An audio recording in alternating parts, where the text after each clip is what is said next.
basi kampuni ya Hai Express iliyokuwa ikiendeshwa na dereva ambaye anaitwa jina la Bosco Mwamira, mwenye umri wa miaka 52. Huyu ni mkazi wa Chalinze.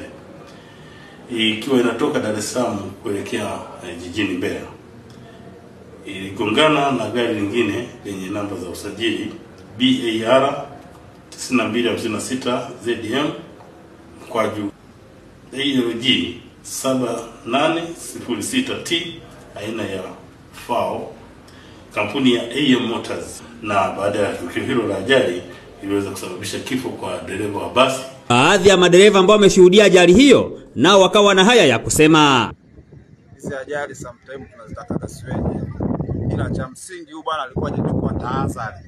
Na tahadhari baada aliposhuka down mbele kulikuwa na gari. Sasa yeye ndo mwenzake anaingia kwenye 50, alikuwa bado hajaanza kuingia kwenye 50.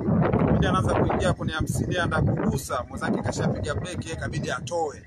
Kutoa Hamad kuna gari ya Kizambia inapandisha. Kwa hiyo akaanza kuipasua side mirror.